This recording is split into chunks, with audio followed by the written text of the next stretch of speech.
जरूरी नहीं पर मूवी को लाइक या डिसलाइक कर दिया करें। मूवी का नाम है लास्ट सेंटिनल। तो कहानी के शुरू में हमें बताया जाता है कि इंसानों ने अपनी जिंदगी में बहुत सी गलतियां की, जिससे उन्हें बहुत सी मुसीबतों का सामना करना पड़ा और इसी वजह से समुद्री तूफान आए। आधी से भी ज्यादा दुनिया डूब गई, बची तो सिर्फ थोड़ी सी जमीन और उसी की हिफाजत के लिए एक चौकी बनाई गई, जो कि जमीनों की हिफाजत के लिए बनाई गई थी।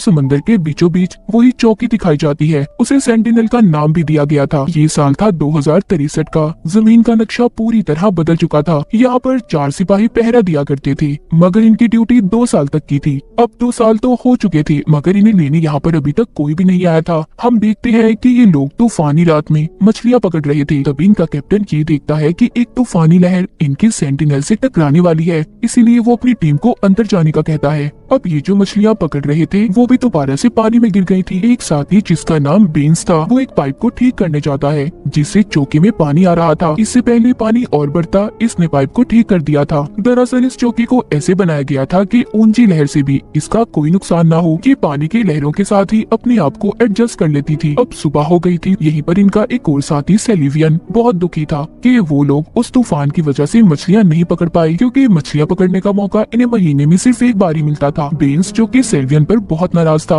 वो कहता है कि तुम्हारा काम हमें अच्छे खाने खिलाने का है और तुमने कल रात मछलियाँ क्यों नहीं पकड़ी। मेरा काम इस सेंटिनल की हर चीज को अच्छे से रिपेयर करने का है, जो मैं करता हूँ और मैं अपनी ड्यूटी अच्छे से निभा रहा हूँ। यहीं पर कैप्टन सबको चुप होने का कहते हैं। दरअसल ये लोग अब अपने घर जाना चाहते थे। ये यहाँ पर रहकर तंग आ गए थे। जो टीम इनकी जमीन से इनको यहाँ पर लेने आने वाली थी, वो अभी तक नहीं आई थी। सेलिवियन जो कि हर दिन एक रिकॉर्ड बनाता था, वो ऐसा जब से कर रहा था जब से वो यहाँ पर आया था। वो ये सारा रिकॉर्ड बनाकर अपनी बेस को भेजा करता था। कैप्टन जो कि सेंटिनल की छत पर घूम रहे थे, वहाँ पर वो एक इशारे को देखते हैं जो कि सेलिवियन ने बनाया था, ताकि अगर कोई यहाँ पर आए तो वो उनकी मदद से इन तक पहुँच जाए। मगर कैप्टन को ये बात पसंद नहीं आती। वो उस कपड़े को हटाने का कहते हैं। तभी यहाँ पर सेलिवियन को दूरबीन में एक जहाज अपनी तरफ आता हुआ दिखाई देता है, जिसे देखकर वो बहुत खुश था। वो समझता है कि शायद ही वही जहाज है जो हमारी टीम ने हमें यहाँ पर लेने भेजा है। मगर कैप्टन को ऐसा नहीं लग रहा था। वो कहते हैं कि ये किसी दुश्मन की चाल भी हो सकती है, इसीलिए वो बेंस को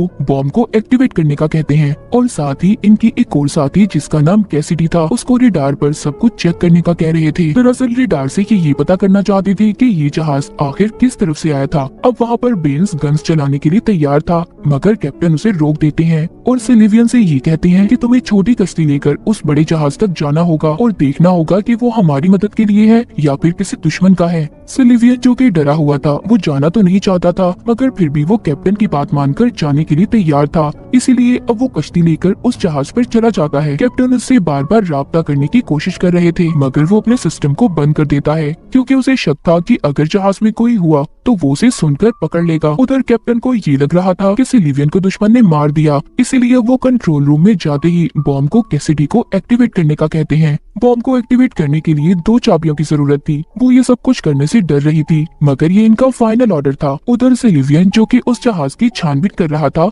उसे वहाँ पर कोई भी नहीं मिलता, ना जिंदा इंसान और ना ही मुर्दा। वो ये सब देखकर मायूस हो गया था कि अब भी इनकी टीम में से इन्हें यहाँ पर लेने कोई नहीं आया। वो कभी भी अपने घर नहीं जा सकते। वो ये सोचकर वहीं पर बैठ जाता है, मगर इसी चक्कर में वो ये भूल गया था कि उसने कैप्टन को भी इस बारे में बताना था कि जहाज में कोई नहीं है। इसीलिए अब वो जल्दी से अपने रेडियो को ऑन करता है और कैप्टन को बताता है कि यहाँ पर कोई नहीं है। तभी जल्दी से वो बॉम्ब को चलाने से रोक देते हैं और अब उसकी दोनों चाबियों को कैप्टन ने अपने पास रख लिया था। वो कैसिडी से कहते हैं कि तुम जल्दी फैसला नहीं ले सकती, इसीलिए तुम्हें इन चाबियों की जरूरत नहीं है।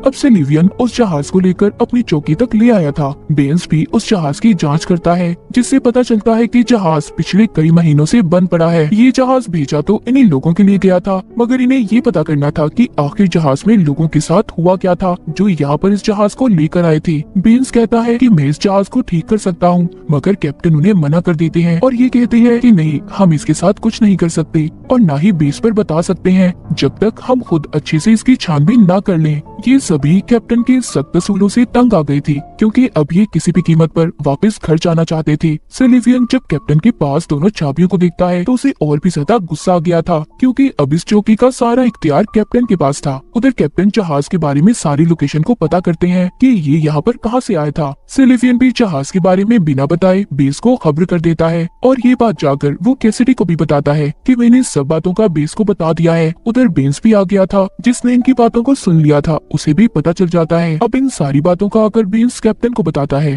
तभी वही इन्फॉर्मेशन इन्हें वापस मिली थी जो कि कल रात बेंस ने बेस को भेजी थी। इसका मतलब 1 साल से इनका अपनी बेस से कोई राब्ता नहीं था। जो मैसेज इन्हें बार बार मिला करते थे वो इन्हीं के भेजे हुए मैसेज थे। इन सब बातों के बारे में जानकर अब ये और ज्यादा मायूस हो गए थे। इनके पास अब कोई उम्मीद नहीं बची थी कि ये लोग वापस से अपने घर जा सकेंगे या नहीं। उसी रात बेंस छुपते हुए उस जहाज के अंदर जाकर इंजन को चेक करता है कि वो ठीक हो सकता है या नहीं। जब वो चेक करके वापस आता है तो सिल्वियन उसे देख लेता है और उससे पूछता है। बेंस जो कि उसे बताना तो नहीं चाहता था मगर फिर भी वो बता देता है कि हाँ, मैं जहाज के इंजन को देखने गया था कि मैं उसे ठीक कर सकता हूँ या नहीं, तभी हम घर वापस जा सकते हैं, वरना कैप्टन हमें कभी भी वापस नहीं जाने देगा। अब ये बात जाकर सिल्वियन कैसिडी को बताता है। उसे भी ये बात अच्छी लगती है। वो कहता है ऐसा करके हम शायद यहाँ से निकल सकते हैं, मैं और बर्दाश्त नहीं कर सकता। वो इस बात को भी जानते थे कि कैप्टन कभी भी इन्हें इस बात की इजाजत नहीं देगा, इसलिए ये दोनों बिना बताए जहाज को ठीक करने चले गए थे। अब जब ये वापस आते हैं तो इन्हें कैप्टन ने देख लिया था। कैप्टन जब उन दोनों को देखते हैं तो ये कहते हैं नहीं, हम इसे ठीक नहीं करेंगे बल्कि इसके एक एक पुर्जे को खोलकर अपनी चौकी तक लेकर आएंगे। ये बात सुनकर सिल्वियन को बहुत गुस्सा आता है। वो कहता है बस बहुत हुआ,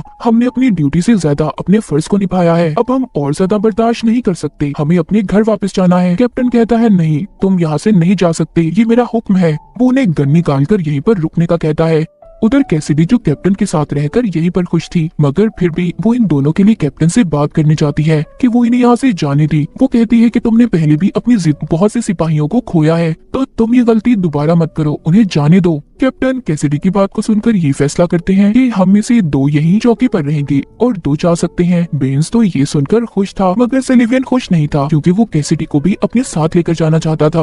वो कैसिडी से कहता है कि तुम कैप्टन से कहो कि मैं भी जाना चाहती हूँ, मगर वो कहती है नहीं, तुम जाओ, मैं यहाँ पर बहुत खुश हूँ। जब बेंस और सिल्वियन ने अपनी सारी तैयारी कर ली थी उसी रात कैप्टन उन्हें एक लेटर भी देता है जो कि जाकर उन्हें बेस पर देना होगा। अब जब सुबह होती है तो हर तरफ खतरे की घंटियां बजना शुरू हो गई थी। कैप्टन उन्हें छत पर बुलाकर जल्दी से बॉम्ब को एक्टिवेट करने का कहते हैं। वो कहते हैं दुश्मन का एक जहाज हमारी तरफ बढ़ रहा है, लेकिन वहाँ पर सिल्वियन को इस बात का अंदाजा हो गया था कि ये जहाज उनकी बेस से उन्हें यहाँ पर लेने आया है। अब वो कैप्टन की इस बात को मानने के लिए तैयार नहीं था कि वो बॉम्ब को एक्टिवेट कर दे। यहीं पर कैप्टन उसे गन दिखाकर उस जहाज को भी तबाह करवा देता है। सिल्वियन और बेंस की उम्मीदें टूट गई थी। तभी पीछे से कैसिडी आती है जिसने कैप्टन के सर पर कुछ मारकर उसे बेहोश कर दिया था। ये तीनों उसे कमरे में बंद कर देते हैं। सिल्वियन कैसिडी से पूछता है कि तुमने मेरा साथ क्यों नहीं दिया। वो कहती है अगर मैं तुम्हारा साथ देती तो तुम्हें कैप्टन कभी भी न जाने देता। बेंस कहता है हमें उसे मार देना चाहिए मगर सिल्वियन सबको ऐसा करने से रोक रहा था।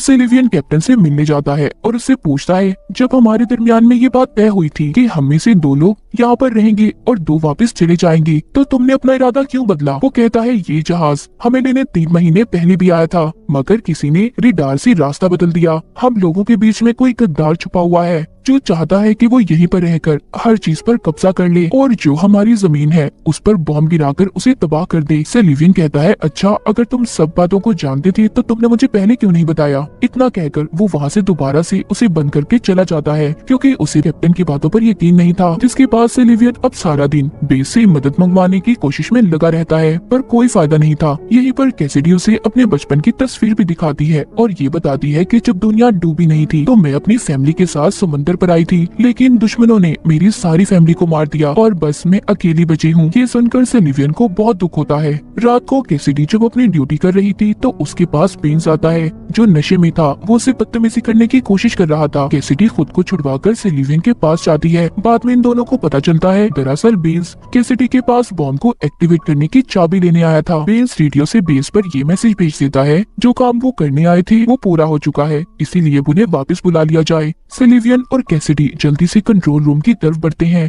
सिल्वियन कहता है रुक जाओ बेंस, तुम ऐसे बॉम्ब को नहीं चला सकते और ऐसे किसी मासूम की जान नहीं ले सकते। ये बात सुनकर बेंस रुक गया था। वो रोने लगता है क्योंकि उसे वापस जाने का कोई रास्ता नजर नहीं आ रहा था। जिसके बाद ये कैप्टन को देखते हैं जिसके कमरे की खिड़की खुली हुई थी। इन्हें देखकर ऐसा लगता है कि शायद उसने समुद्र में कूदकर अपनी जान दे दी। कुछ दिन के बाद इन्हें समुद्र के बीचों बीच कुछ मलबा नजर आता है जिसे कैसिडी और सिल्वियन वहाँ से लेने जाते हैं ताकि वो उधर जाकर अपनी जरूरत का कुछ सामान ले आए। ये जब यहाँ पर मछलियाँ पकड़ रही थी तो सिल्वियन के जाल में कैप्टन की लाश आ गई थी जिसके सर पर चोट का निशान था। उसे देखकर ऐसा लग रहा था कि जैसे उसे किसी ने मारकर समंदर में फेंक दिया हो। अब जब ये वापस आते हैं तो सेलिवियन को बेन्स पर शक हो रहा था, इसीलिए जब कैसिडी दोबारा से बेन्स के साथ समंदर में जाने वाली थी तो वो कैसिडी को एक गन देता है ताकि वो अपना ख्याल रख सके। उनके जाने के बाद वो कंट्रोल रूम में जाकर सारी फाइल्स को चेक करने लगता है, जिससे उसे बेन्स की फाइल से ये पता चलता है कि वो दिमागी तौर पर बीमार था, मगर वो एक अच्छा इंजीनियर था, इसीलिए उसे यहाँ काम पर रखा गया। सेलिवियन को कैप्टन की सभी बातें सच नजर आ रही थी। उधर हम कैसिडी और बेन्स को देखते हैं जो दोनों एक दूसरे को देख रहे थे, और यहाँ पर हमें पता चलता है कि कैसिडी ही वो जासूस थी जिसने 3 महीने पहले आई जहाज में लोगों को गन से मारा था। वो बेन्स को भी मार देती है और रोते हुए अब सेलिवियन के पास आ गई थी। चौकी पर सिर्फ 2 ही लोग बचे थे। अब वो अगले दिन कैसिडी के पास जाकर बॉम्ब को एक्टिवेट करने का कहता है, ये कहकर कि उनके दरमियान में एक दुश्मन है। कैसिडी समझ गई थी कि सेलिवियन को उसकी सच्चाई पता चल गई है, जिस पर वो ये कहती है, हाँ ये सब कुछ मैंने किया है, पर अपने लोगों की जान बचाने के लिए। हम चाहती थी कि हम इस चौकी पर कब्जा कर लें। सेलिवियन अब उसकी कोई बात नहीं सुनता और बॉम्ब को एक्टिवेट कर देता है। तभी कंप्यूटर स्क्रीन पर ये आता है कि आप इस बॉम्ब को एक्टिवेट नहीं कर सकते। दरअसल इस कंप्यूटर का सिस्टम बेन्स ने बदल दिया था, क्योंकि वो नहीं चाहता था कि कोई भी एक इंसान इस चौकी पर कब्जा करके दूसरी दुनिया को तबाह कर दे। कहानी के आखिर में हमें दिखाया जाता है कि सेलिवियन और कैसिडी के दरमियान में सौदा हुआ था। वो दोनों यहीं पर रहकर इस चौकी की हिफाजत करेंगे और कोई भी किसी की भी दुनिया को नुकसान नहीं पहुंचाएगा। और इसी के साथ ये कहानी यहीं पर खत्म हो जाती है।